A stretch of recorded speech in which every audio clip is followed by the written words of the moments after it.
کرتے ہیں افغانستان میں طالبان کی مخالفت کا، جو اشرف غنی نے کہا ہے کہ مجھ سے اس کا وعدہ کیا گیا ہے کہ طالبان کی حمایت نہیں کرے گا پاکستان، تو پھر باقی بچا کیا؟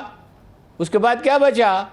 ترکمان آپ کے خلاف ہیں، ازبک آپ کے خلاف ہیں، تاجک آپ کے خلاف ہیں، ہزارہ جات کے ساتھ پہ کم از کم 5-6 بلین ڈالر کی انویسٹمنٹ کر چکا ہے ایران، تو آپ کے ساتھ پھر کون ہے؟ اگر یہاں سے جہاز جاتے ہیں اور بمباری کرتے ہیں تو اس کا مطلب آپ نے افغانستان کو ہمیشہ کے لیے کھو دیا۔ لیکن اس کے دوسرے پہلو ان پہ غور کرنا چاہیے۔ اس وقت جو بمباری ہو رہی ہے افغانستان میں، آپ کو معلوم ہے کہ امریکی طیاروں سے طالبان پہ بمباری ہو رہی ہے۔ اس سے بھی زیادہ اہم بات یہ ہے، اور امریکی اپنے بحری بیڑے لے کے آ سکتے ہیں اور قریبی علاقوں سے بمباری جاری رکھ سکتے ہیں۔ ان کا انٹیلیجنس نیٹ ورک ہے، ان کے مرسنریز ہیں، ایک پورا طبقہ انہوں نے اپنے حامیوں کا پیدا کر لیا ہے، اور وہ شمالی اتحاد کے ساتھ ساز باز کر سکتے ہیں، اور وہ بہت تیزی کے ساتھ دوبارہ حملہ آور ہو سکتے ہیں۔ طالبان آسانی سے حکومت تو نہیں کر سکیں کہ اگر لچک، اس میں کوئی شبہ نہیں کہ جنگ طالبان نے لڑی ہے اور نہایت دلیری سے لڑی ہے، بہت مستقل مزاجی سے لڑی اور جیتی ہے، اور سپر پاور کو شکست سے دوچار کیا ہے۔ لیکن حقائق کا ادراک ہونا چاہیے۔ روسیوں نے کہا ہے بالکل صاف الفاظ میں کہ طالبان اپنی اجارہ داری قائم کرنے کی کوشش نہ کریں، حالانکہ طالبان سے ان کے رابطے ہیں۔ وہ امریکہ کا سب سے بڑا مخالف تو روس ہے، چین سے بھی زیادہ۔ چینی بھی یہی چاہتے ہیں، اس لیے کہ ان کے ہاں مسائل پیدا ہوں گے اگر حکومت، اور وہ سب جانتے ہیں کہ وہ مسائل کیا ہوں گے طالبان کو۔ اور یہ افغان فوج وہ فوج نہیں ہے جو پہلے تھی، جو بالکل منتشر ہو جائے گی، اس میں ٹوٹ پھوٹ ضرور ہوگی، لیکن یہ ہے کہ ان کی اور اگر الیکشن ہوتے ہیں تو طالبان کو اکثریت نہیں مل سکتی۔ میں آپ سے صاف کہہ رہا ہوں، ایک دفعہ نہیں، میں نے بار بار یہ کہا، 35-40% سے زیادہ سیٹیں نہیں لے سکیں گے، زیادہ سے زیادہ، اس لیے کہ پشتون بیلٹ میں دوسرے لوگ بھی ہیں، قبائل بھی ہیں، حکمت یار بھی ہے، اور حکمت یار بہت سیاسی سوجھ بوجھ کا آدمی ہے۔ آج بھی پارلیمنٹ میں 50 آدمی اس کے حامی ہیں، وہ تو کیونکہ ملک میں رہا نہیں تو اس کی پارٹی میں ٹوٹ پھوٹ ہو گئی تھی، اس کے شمال میں بھی اثرات ہیں۔ تو افغانستان میں ایک قومی حکومت ہی چل سکتی ہے، اور افغانستان ایک بفر سٹیٹ ہی بن سکتا ہے۔ دیکھیں نا، روسی جو ہیں وہ سارا سینٹرل ایشیا جو ہے انہیں اندیشہ ہے کہ اس میں ٹربل ہو جائے گی، تو یہ کوئی اچھی حکمت عملی نہ تو پاکستان کے لیے ہوگی کہ یہاں سے آپ اشرف غنی کی حمایت کریں، حمایت نہیں کریں گے ویسے، اور یہ پاسبل نہیں ہے، بعض چیزیں ممکن ہی نہیں ہوتی ہیں، پاکستان اڈے دے سکتا ہی نہیں ہے۔ ہاں، امریکی لابی بہت متحرک ہے، مجھے افسوس ہے، میں نام نہیں لینا چاہتا تھا، یہ حسین حقانی، نجم سیٹھی، عائشہ صدیقہ جیسے جو اسکالر ہیں، اس لیے کہ ہم مغرب کی طرف دیکھتے ہیں۔ آپ اندھے ہیں، آپ کو نظر نہیں آتا کہ چین کے ساتھ آپ کی ایکسپورٹ جو ہے وہ 30-35% بڑھ گئی ہے، اور اس میں مزید امکانات ہیں۔ یہ لوگ اندھے ہیں، انہیں نظر نہیں آ رہا کہ روس کے ساتھ ہم نے معاہدہ کیا ہے گیس کی پائپ لائن کا، اور اس پائپ لائن کا بچنے کا مطلب کیا ہے کہ توانائی کا آپ کا کرائسس جو ہے اس میں کمی آئے گی۔ آپ ایران سے، آپ کے ہوش و حواس قائم نہیں ہیں، آپ ایران سے گیس لے سکتے ہیں اگر مفاہمت ہو جائے ایران کی اور امریکہ کی، اور آپ کے لیے چین کی اتنی بڑی منڈی پڑی ہوئی ہے، اگر آپ اس کو ایکسپلائٹ نہیں کر سکتے تو دوسری بات ہے امریکی لابی، اور آپ چین کو کھو کیسے سکتے ہیں؟ یعنی آپ امریکہ کی بات مان لیں اور چین کو کھو دیں۔ 65 میں کیا ہوا تھا؟ امریکہ نے آپ کے پرزے تک بند کر دیے تھے، اور آپ کو اسلحہ دینا بند کر دیا تھا، اور 82 تک، یو امیجن کتنا طویل عرصہ انہوں نے ہماری مدد بند رکھی۔ جو لوگ کہتے ہیں کہ ضیاء الحق نے امریکہ کے کہنے پہ جنگ چھڑی تھی، کیا انہیں آدمی کہہ سکتا ہے؟ ضیاء الحق کو افغانستان کی جنگ شروع کیے ہوئے، ان کی افغان عوام کی حمایت شروع کیے ہوئے 1.5 سال گزر چکا تھا تو امداد بحال ہوئی تھی۔ اس سے پہلے تو وہ $200 ملین آفر کیے تھے۔ اس نے کہا تھا ضیاء الحق نے کہ مونگ پھلی اپنے پاس رکھو، اس سے جمی کارٹر سے کہا تھا، اور وہ اپنا سا منہ لے کے رہ گیا تھا۔ جس دن ضیاء الحق کی ڈیتھ ہوئی ہے اس دن ایگزیکٹ اسی دن، کیونکہ 9 گھنٹے کا 8 گھنٹے کا فرق ہوتا ہے، اس نے مضمون لکھا تھا جو اگلے دن چھپا تھا، ضیاء الحق was the only architect of Soviet military and political defeat ان افغانستان۔ پھر یہ ہے، اور اس کے پہلو ہیں، امریکہ روس کو کنٹین کرنا چاہتا ہے، نیٹو کو وہ اس کی سرحدوں پر تک لے گیا ہے، اور انہیں پیوٹن سے یہ شکایت ہے کہ وہ امریکہ کی مخالفت کر رہا ہے بھائی وہ قوم پرست ہے، اور وہ ایشیا میں امریکہ جیسی جمہوریت نہیں ہوتی کہیں بھی، بہت کم جاپان میں ہو سکتی ہے، ایک آدھ جگہ پہ اور ہو سکتی ہے، اور وہ ڈالر میں لین دین تو اس نے محدود کر دیا 30%۔ ایک دن اگر چین کر دے، چین کی تو چونکہ تجارت کا سائز بہت بڑا ہے امریکہ کے ساتھ، تو پھر کیا ہوگا؟ پھر امریکی گھمنڈ ہے کہ ہم جو چاہے کر سکتے ہیں۔ اس کے مقابلے میں چینی بہت سوجھ بوجھ کے ساتھ آگے بڑھ رہے ہیں، انہوں نے ایران کو ون اوور کر لیا، وہ پاکستان میں سرمایہ کر رہی ہیں، بنگلہ دیش میں 60-70 بلین ڈالر کی سرمایہ کاری کر رہے ہیں، بھوٹان میں کر رہے ہیں، سری لنکا کے لیے تیار ہیں، افریقہ تک وہ تیار ہیں۔ صحیح۔ تو امریکہ کا تو جو قوت ہے بیسیکلی فوجی ہے، فوجی ہونے کی وجہ سے ان کے وہ بحری بیڑے ہیں، جو پورا ایک شہر ہوتا ہے جس میں بحری فوج بھی ہوتی ہے، جس میں بری فوج بھی ہوتی ہے، جس میں جہاز بھی ہوتے ہیں، تقریباً پورا ایک شہر بسایا جا اسی سکتا ہے۔ گھمنڈ کی وجہ سے تو آج امریکی معیشت چینی معیشت امریکی معیشت کے برابر ہو گئی ہے سائز میں، اور اگلے برسوں میں بڑھنے والی ہے اس سے، اس لیے کہ وہ نہ اپنا سرمایہ فوج پہ ضائع کر رہے ہیں، نہ وہ ملٹری ایڈونچر کر رہے ہیں، وہ نہایت احتیاط کے ساتھ ایک ایک قدم آگے بڑھاتے ہیں۔ صحیح۔ ان کنکلوژن حرف آخر یہ ہے کہ طالبان کو لچک کا مظاہرہ کرنا ہوگا، ورنہ ہوگی خانہ جنگی۔ یہ ٹھیک ہے کہ حق اقتدار اشرف غنی کا نہیں ہے، اشرف غنی کو 8 لاکھ ووٹ ملے تھے 1.5 کروڑ میں سے، صحیح۔ تو اس کا حق اقتدار نہیں ہے، لیکن میں پھر کہتا ہوں ایک ہی راستہ ہے، لویا جرگا، افغان مل بیٹھیں اور آپس میں فیصلہ کریں، اور پاکستان کو اپنے دیر پا قومی مفادات کو ملحوظ رکھنا ہوگا۔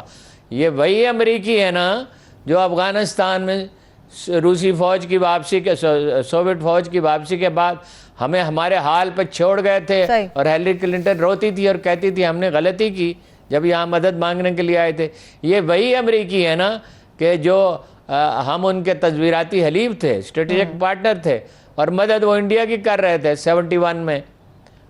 تو امریکیوں پہ ہم کیسے؟ پاکستانی فوج اپنے ناخنوں سے لے کے سر کے بالوں تک، پاکستانی فوج کے اندر امریکہ سے جو مغایرت پیدا ہو چکی ہے، پاکستانی عوام میں بھی بیداری ہے۔ فلسطین پہ ان کا موقف کیا ہے؟ کشمیر پہ کیا وہ کہتے ہیں کشمیر کو بھول جاؤ؟ ہم سے انہوں نے ایگریمنٹ کیا کہ وہ کشمیر میں مداخلت نہیں کریں گے اور پاکستان کو روکیں گے نہیں، ہم سے انہوں نے وعدہ کیا اس کے حل کی کوشش کریں گے، انڈیا پہ دباؤ رکھیں گے، اور مکر گئے، صاحب مکر گئے۔ صحیح۔ اور ہماری معیشت کو 100-150 بلین ڈالر کا نقصان پہنچا جو ہمارے کل قرضے ہیں۔ تو ان امریکیوں پہ ہم انحصار کر سکتے ہیں۔ اگر کوئی یہ کرے گا تو اتنی بڑی غلطی کرے گا کہ پچھتائے گا، اس کا نام و نشان نہیں رہے گا۔ صحیح، ٹھیک۔ لیکن ہارون صاحب، افغانستان کا معاملہ ایسا ہے کہ تمام فریقین کو سمجھداری اور حکمت کا مظاہرہ کرنا ہوگا۔ افغان میڈیا کی اس خبر کو ہارون صاحب آپ کس طرح سے دیکھتے ہیں جو یہ دعویٰ کر رہے ہیں کہ پاکستان اگر فوجی اڈہ نہیں دے رہا، ایک یا زیادہ، مگر پاکستان امریکہ کو فوجی اڈہ بنانے دے رہا ہے، اور باقاعدہ انہوں نے قبائلی علاقے کا بھی نام مینشن کیا ہے کہ جی وہاں پر پاکستانی میں نے آپ سے جو صورتحال تھی میں نے آپ سے عرض کر دی، اس پہ ایڈمی پروگرام پہ آ جائیں۔ وہ دیکھیے افواہوں کی بات دوسری ہے، نہیں اڈے دے رہا پاکستان، اس کا سوال ہی نہیں پیدا ہوتا۔ ٹھیک ہے، ٹھیک ہے۔ کوئی دے نہیں سکتا، کوئی جرت نہیں کرتا۔ عمران خان کا موقف کیا رہا ہے افغانستان پہ؟ عمران خان کا موقف کیا رہا ہے؟ امریکہ کے خلاف ان کا موقف رہا ہے نا مستقل طور پہ۔ کبھی ایک دن بھی انہوں نے، جب وہ اپوزیشن میں تھے اس سارے عرصے میں، تو وہ افغانستان پہ امریکی یلغار کی مخالفت کرتے رہے، تو آج وہ کیسے مان جائیں گے؟ اور مان جائیں گے تو ان کی حیثیت کیا رہے گی؟ میرا خیال ہے نہیں مانیں گے، وہ سوال ہی نہیں پیدا ہوتا۔ ٹھیک ہے، چلیے یوم تقویر کی آپ نے بات کی ہارون صاحب، آپ نے بتایا کہ کون کون اس کی مخالفت میں تھا۔ حمایت جن لوگوں نے کی پاکستان کے حوالے سے کہ ایٹمی دھماکے کر دینے چاہیے، اور چودھری نثار صاحب اس کے مخالف کیوں تھے؟ حیرت کی بات ہے۔ نہیں، اس پہ کیا حیرت ہے؟ ایک رائے ہوتی ہے، رائے غلط بھی ہو سکتی ہے۔ چودھری نثار صاحب کوئی ہر رائے درست نہیں ہو سکتی، سیاست کو بخوب سمجھتے ہیں۔ نواز شریف صاحب تذبذب کا شکار تھے، اور سرتاج عزیز کی حالت یہ تھی کہ جب دھماکے ہو چکے تو گوہر ایوب سے انہوں نے کہا، انہوں نے لکھا ہے گوہر ایوب نے کہ میں تو یہ سمجھ رہا تھا کہ ہمارا بم پھٹے گا ہی نہیں، آپ کا کیا خیال ہے؟ یہ سیاستدان کوئی افلاطون ہوتے ہیں؟ یعنی ہر چیز کی پتہ، یعنی آپ اندازہ لگائیں اس جیل کا، اتنا بڑا یعنی طویل ایکسپیرینس رکھنے والا جہاں دیدہ آدمی کہہ رہا ہے کہ ہمارا خیال تھا ایٹم بم پھٹیں گے ہی نہیں، جبکہ ہم 83 میں کولڈ ٹیسٹ کر چکے تھے اور راجیو گاندھی کو ضیاء الحق بتا چکا تھا کہ انڈیا کا نام و نشان مٹا دیں گے اگر اس وقت ہم پہ حملہ کیا. ہم افغانستان کی جنگ میں الجھے ہوئے ہیں اور ہم اس کے متحمل ہیں. اور اس نے کہا تھا میں سپاہی ہوں، آپ نے لائیو امونیشن جاری کر دیا ہے اور لائیو یعنی اسلحہ گولہ بارود جاری کر دیا ہے، بم فراہم کر دیے ہیں اور وہ آپ پاکستان پہ حملہ کرنے کا ارادہ رکھتے ہیں، نام و نشان تمہارا مٹا دیں گے. تو وہ تو دیکھیے نا کس نے حمایت کی، حمایت تو ساری قوم نے کی. کون تھا جو حمایت نہیں کر رہا تھا؟ ایک دو تھے. آمد اخبار نے بھی جو کہہ رہے تھے کہ نہیں دھماکہ نہیں کرنا چاہیے اور جو اس بات سے آشنا ہی نہیں تھے کہ عوامی احساسات و جذبات کا طوفان جب اٹھتا ہے تو کوئی اس کے سامنے نہیں ٹھہر سکتا. پوری قوم ساتھ تھی، پوری فوج ڈٹرمنٹ تھی. جہانگیر کرامت نے صاف صاف کہا تھا کہ معاہدہ تو کرنا ہی ہوگا 12 دن میں. نواز شریف صاحب سب کے سنتے رہتے تھے، خاموش رہتے تھے. جو لوگ یہ کہہ رہے ہیں نا کہ نواز شریف دھماکہ کی مخالفت کی تھی، وہ غلط کہہ رہے ہیں. بلا وجہ کسی پہ الزام نہیں. مخالفت آپ کسی کے مخالف ہیں یا حامی ہیں، واقعات کو تو مسخ نہیں کرنا چاہیے. نواز شریف نے اپنے کوئی رائے دی ہی نہیں، سب کی رائے سنتے رہے اور آخر میں انہوں نے فیصلہ کیا کہ وہ دھماکہ کریں گے. آپ کی بھی جو گفتگو ہارون صاحب میں سن رہی ہوں، 5 انہوں نے کیا کلنٹن کو. آپ کی بھی جو گفتگو سن رہی ہوں سارا کریڈٹ ہمیشہ نواز شریف صاحب کے حصے میں کیوں آتا ہے؟ میری بات مکمل کرنے دیں، مجھے مکمل کرنے دیں میری بات. وہ اپنا 5واں فون انہوں نے کیا اپنا کلنٹن کو کہ جی میں نے دھماکہ کر دیا اس لیے کہ پاکستان عوام یہی چاہتے تھے. دیکھیے ٹال بٹ یہاں پہ آیا اور لوگ آئے، ان کا نائب وزیر خارجہ تھا اس علاقے کے لیے، جنرل زینی آیا، زینی ہے صحیح تلفظ ہے، وہ آیا. پابندیاں لگیں گی، آپ تنہا رہ جائیں گے دنیا میں. لیکن انڈیا دھماکہ کر چکا تھا اور میں نے آپ سے عرض کیا کہ نواز شریف صاحب کو یہ بتا دیا گیا تھا کہ اس کا انجام کیا ہوگا. مجید نظامی نہیں تنہا، اور بہت سے لوگوں نے بتا دیا تھا. نواز شریف کی حکومت ہی باقی نہیں رہ سکتی تھی. اور نواز شریف اتنا نادان نہیں ہے، ایک طوفان اٹھتا اور ایسا طوفان اٹھتا کہ شریف خاندان کا نام و نشان مٹ جاتا. ایسا نادان نہیں تھا نواز شریف کہ وہ دھماکہ نہ کرتا. ساری قوم اس کے ساتھ تھی. باقی اب وہ بیانات دے رہے ہیں یوم تکبیر پہ کہ نواز شریف نے ایک عظیم کارنامہ انجام دیا اور دھماکہ کر دیا. کس چیز کا دھماکہ کیا؟ ایٹم بم موجود تھا تو دھماکہ کیا نا، یا مطلب یہ اتفاق فاؤنڈری میں کوئی وہ بنا کے کوئی چیز اس کا دھماکہ کر دیا تھا. بھائی ایٹمی پروگرام کی بنیاد رکھی، یہ اعزاز کوئی چھین نہیں سکتا بھٹو سے. اس نے اس کی بنیاد رکھی اور شدید دباؤ تھا، اتنا ہی شدید دباؤ ضیاء الحق پہ تھا، اس نے اسے جاری رکھا. بارتھولومیو نے دھمکی دی آ کے تو وہ اٹھ کھڑا ہوا کرسی سے، ایک فکرے سے دوسرا فکرہ نہیں بولنے دیا. اور اس نے کہا کہ اگر آپ اس میں بات کرنا ایٹمی پروگرام پہ دباؤ ڈالنا چاہتے ہیں then there is no point for discussion. پھر غلام اسحاق خان کا کنٹریبیوشن ہے کہ سارا وقت تمام 74 سے لے کے روز آخر تک، آخری دن تک ایٹمی پروگرام کے نگران وہ تھے. نواز شریف صاحب تو وہاں کبھی گئے ہی نہیں، بے نظیر گئی نہیں. بے نظیر بائی دے وے دھماکے کے حق میں تھیں، بار بار وہ کہہ رہی تھی کہ ہارون صاحب آگے بڑھ کے بات کریں گے. مجھے بھی بریک کی طرف بڑھنا ہوگا، ٹائم آپ کو ہو چکا ہے. ایک چھوٹی سی بریک لے لیتے ہیں. جب بریک سے ہم واپس ہارون لینی ہے معذرت کے ساتھ، ایک بریک لے کے واپس آئیں گے، یہ سے کنٹینیو کریں گے. اسٹے ود اس.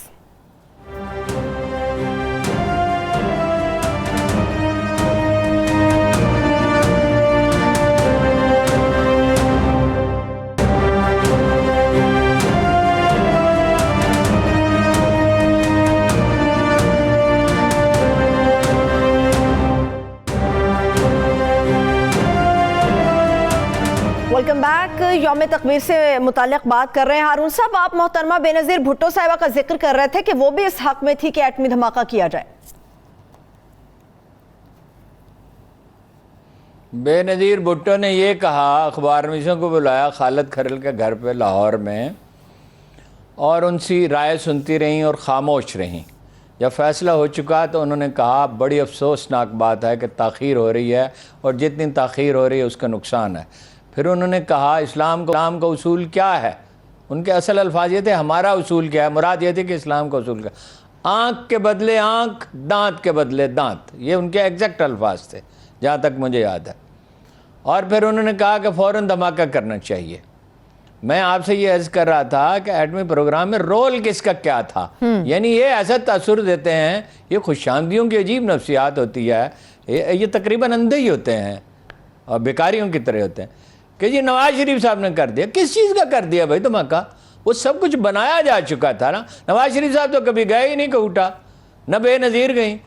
بات یہ ہے کہ بے نظیر کا تو کردار ہے اس میں، میزائل سازی میں، اور جنرل کاکڑ کا کردار ہے جنہوں نے آج تک داد ہی نہیں مانگی، جنہیں بے نظیر نے کہا آپ ایکسٹینشن لے، انہوں نے ایکسٹینشن لینے سے بھی انکار کر دیا، جنہیں امریکیوں نے اشارہ کیا کہ آپ اقتدار پہ قبضہ کر لیں، انہوں نے اس کا جواب دینا بھی پسند نہیں کیا، ایکسٹینشن بھی لی اور خاموشی سے گھر چلے گئے۔ اصل ہیروز اور ہوتے ہیں۔ پھر دیکھیے اور لوگ ہیں، یعنی ان سب نے کام کیا۔ غلام اسحاق خان نے آخری دن تک، غلام اسحاق خان کو سائنسدان باپ کی طرح سمجھتے تھے۔ اچھا نواز شریف نے دھماکہ کیا، وہ سائنسدان جو کھانا پینا بھول گئے۔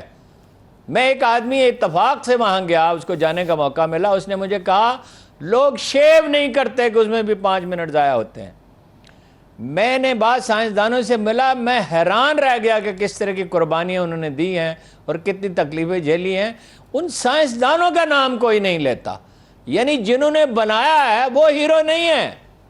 یعنی پاکستان کے پاس تھا کیا آپ کے پاس یہ ٹیکنالوجی تھی؟ ایک سوئی تو آپ بنا نہیں سکتے، بس اسٹیٹ آف آرٹ میزائل بھی آپ نے بنا لیے اور ایٹمی پروگرام بھی اسے، انڈیا تو ہم سے بہت پہلے شروع ہوا تھا۔ پھر میزائل کا قصہ ہے، اس وقت تو ہمیں غوری میزائل کی ضرورت تھی، بر وقت ڈاکٹر قدیر نے بنایا، لیکن اب شاہین میزائل ہے، اور شاہین میزائل لوگوں کو معلوم ہونا چاہیے کہ جہاں کہیں پاکستان کو جہاں کہیں سے بھی خطرہ ہو، میں پھر کہتا ہوں جہاں کہیں سے بھی تھریٹ ہو، اور حتیٰ کہ عالم اسلام کو جہاں کہیں سے تھریٹ ہو، شاہین میزائل وہاں پہنچ سکتا ہے۔ دنیا کے بہترین میزائل میں سے ایک ہے، زیادہ سے زیادہ کوریا کے پاس، شاید اس سے بہتر ہو، یا امریکہ کے پاس بہتر ہو، اس سے زیادہ کسی کے پاس نہیں۔ پھر جس عرصے میں ہماری امداد بند رہی، اسی عرصے میں ہمارے سائنسدانوں کو اور حکومتوں کو یہ بات سمجھ میں آئی کہ ہمیں سب خود کرنا ہوگا، اور ہم نے کیا۔ اور ایٹم بم بھٹو نے نہیں بنایا تھا، شروع کیا تھا، اور شروع وہی کر سکتا تھا ان حالات، ان مشکل حالات میں۔ ایٹم بم بنایا ضیاء الحق کے دور میں، اور میزائل بنے بے نظیر کے دور میں، اور اس میں بے نظیر کا پرسنل کنٹریبیوشن میں ہر طرح کی چیزیں جو ہیں جو قومی دفاعی معاملات میں ہیں، ان میں بہت سی تفصیلات بعض اوقات بیان نہیں کی جا سکتی۔ اور اس میں غلام اسحاق خان کا اتنا کنٹریبیوشن ہے، ایک ایک پیسے کی، ایک ایک ڈیلیوری کی وہ نگرانی کرتے تھے، وہ خود میٹنگ میں جاتے تھے، اور اتنا ان کا انہماک تھا کہ سائنسدانوں نے پچھلے برس کی میٹنگ میں فرض کیجئے ایک بات کہی ہے، اور اب اس سے کوئی مختلف بات کی تو وہ یاد دلاتے تھے پچھلی دفعہ آپ نے مجھ سے یہ کہا تھا، اور میں دہراتا ہوں، اپنے باپ کی طرح اس کا احترام کرتے تھے۔ میں جس سائنسدان سے ملا، اور میں بہت سائنسدانوں سے ملا آف دی ریکارڈ گفتگو کرنے کے لیے، سمجھنے کے لیے، ظاہر ہے وہ راز تو نہیں آشکار کرتے تھے، ہمیں بتاتے تھے کہ بھئی کن مراحل سے ہم گزرے اور کن دشواریوں کا سامنا رہا اور کس کس نے ہماری مدد کی۔ آپ کو معلوم ہے سیٹھ عابد نے اس میں کام کیا۔ کتنے انسنگ ہیروز ہیں، کتنے لوگ ہیں جن کا نام ہی کبھی نہیں آئے گا۔ ISI کے کتنے افسر ہیں جو اپنی زندگیاں خطرے میں ڈال کر یورپ میں گئے اور ان چیزوں کی خریداری کی جن کی خریداری کرنا ضروری تھی۔ کتنی شدت سے نگہبانی کی کہ فرانسیسی سفیر وہاں گیا اور بھیس بدل کے، اور وہاں اس نے کوشش کی تو اس کے ساتھ وہ سلوک کیا گیا جو کیا جانا چاہیے تھا۔ 2 دفعہ ضیاء الحق کے زمانے میں، 2 دفعہ، اس کی تاریخیں تک بتائی جا سکتی ہیں تحقیق کر کے، اسرائیل اور انڈیا کی کلیبریشن سے کوٹا پر حملے کا فیصلہ کیا گیا۔ دونوں دفعہ اسرائیل کو پیغام دیا گیا اتنا سا تمہارا ملک ہے، اس کے پرخچے اڑا کے رکھ دیں گے۔ ان پہ یعنی انڈین ایئر اس کے پینٹ کیا جا چکا تھا، انڈین جو فائٹر تھے ان پہ جو رنگ ہوتا ہے وہ رنگ پینٹ کیا جا چکا ہے۔ ایک دفعہ تو ضیاء الحق ایئرپورٹ پہ تھے، جب انہیں بتایا گیا، انہوں نے کہا میسیج دے دو، اور میسیج آپ کو پتہ ہے کہاں دیا جاتا تھا؟ امریکی سفارت خانے میں اسرائیل کا ایک آدمی ہمیشہ موجود ہوتا ہے، میسیج اسے دیا جاتا تھا۔ صحیح۔ تو ضیاء الحق کا رول ہے، غلام اسحاق کا ہے، سائنسدانوں کا ہے، ڈاکٹر عبدالقدیر خان کے بغیر نہیں ہو سکتا تھا۔ لیکن بہت کنٹریبیوشن ڈاکٹر سمر مبارک مند کا بھی ہے، جن کا ڈاکٹر صاحب نے مذاق اڑانے کی کوشش کی، وہ ہم عصری کا حسد ہوتا ہے، اور وہ بھی خیر ان پر تنقید کرتے تھے۔ اس میں تو اس کی جب تاریخ لکھی جائے گی تو یہ نہیں ہوں گے، آج جو تاثر ہے وہ نہیں ہوگا، صحیح، اور بہت سے اور لوگوں کے نام آئیں گے۔ اس پہ سوچ بچار کی گئی، اس پہ سائنسدانوں نے کہا کچھ لوگوں سے، کسی زمانے میں مجھ سے بھی مشورہ کیا گیا تھا کہ اس کے حقائق جو ہیں وہ لکھ دیے جائیں، تو میں نے عرض کیا کہ اس کا بینیفیشری انڈیا ہوگا، اسرائیل ہوگا، امریکہ ہوگا۔ اگر ایسا کوئی ڈاکومنٹ بنایا جاتا ہے، یہ قومی راز ہمیشہ قومی راز ہی رہنا چاہیے۔ صحیح۔ اتنا بڑا دن ہے ہارون صاحب، مگر سرکاری سطح پر کوئی خاص تقریب منعقد کیوں نہیں کی گئی؟ آج کا دن بہت ہی قیمتی اور بہت ہی بڑا دن ہے پوری قوم کے لیے۔ یہ کیسے تقریب کر سکتے تھے؟ دھماکے تو نواز شریف کے زمانے میں ہوئے تھے، تو یہ کیسے کر سکتے تھے؟ تو خود مسلم لیگ نون نے کون سی تقریب کی؟ خواجہ سعد رفیق نے لوگوں کو بلایا، 100-150 آدمی ہوں گے، 150 نہیں تو 200 ہوں گے، تو یہ کہاں اون اس کو کر سکتے ہیں؟ ان کو پتہ نہیں ہے کہ اگر یہ کریں گے تو یہ کہاں کہاں بات کھٹکے گی، اتنی جرأت کس میں ہے؟ یہ دن تو ساری قوم کو منانا چاہیے، ایک تاریخی واقعہ ہے۔ آج اگر انڈیا پاکستان پہ حملہ نہیں کر سکتا، سوال ہی پیدا نہیں ہوتا کہ انڈیا کو ایڈونچر کرے گا تو ایسا پچھتائے گا کہ انڈیا کے حصے بکھرے ہونا شروع ہو جائیں گے۔ ایک تو کرونا ہے، اس نے مار ڈالا اس کو، ایک علیحدگی کی تحریکیں ہیں، ایک ناراضگی ہے ہندوتوا کے خلاف، شودر نامطمئن ہے، مسلمان نامطمئن ہے، 20 کروڑ مسلمان، کشمیر میں تحریک ہے، جھارکھنڈ میں ہے، 256 اضلاع میں ہے۔ تو وہ کس وجہ سے ہے؟ وہ پاکستان کا ایٹمی اور میزائل پروگرام ہے، اور اس میں جس کا کنٹریبیوشن ہے اسے تسلیم کیا جانا چاہیے۔ بے شک، ٹھیک ہے ہارون صاحب، میرے پاس ایک آخری منٹ ہے، ابھی پانی کا معاملہ تھا جو زیر بحث مجھے رکھنا تھا، مگر آزاد جموں کشمیر کے حوالے سے ایک سوال پوچھ لیتی ہوں ہارون صاحب کہ وہاں پر کون سی پارٹی کی کیا پوزیشن ہے جولائی کے اندر؟ میرا خیال ہے وہ آزاد جموں نہیں، وہ آزاد جموں کشمیر وہ کے الیکشن جو ہیں وہ تفصیل چاہتے ہیں۔ پانی پہ ہم 1 منٹ بات کر لیتے ہیں۔ دیکھیے، پنجاب میں زیر کاشت رقبہ سندھ سے 2 گنا ہے، لیکن پنجاب کو جو پانی ملتا ہے وہ سندھ سے صرف 20% زیادہ ملتا ہے۔ یہ بڑی افسوسناک بات ہے۔ پنجاب نے اس کے لیے سیکریفائس کیا اور کرنا چاہیے تھا۔ پنجاب بڑا صوبہ ہے، پنجاب میں ٹیوب ویل لگ سکتے ہیں نسبتاً زیادہ آسانی سے، بعض علاقوں میں، سندھ میں بعض علاقوں میں دشواری ہے۔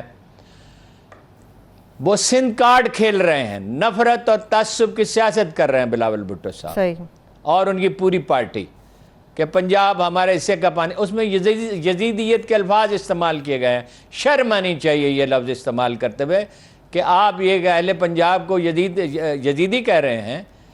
یہ یعنی نہ سندھ میں کسی سندھی کے خلاف یہ زبان لب و لہجہ استعمال ہونا چاہیے، نہ پشتونوں کے خلاف، نہ بلوچوں کے خلاف۔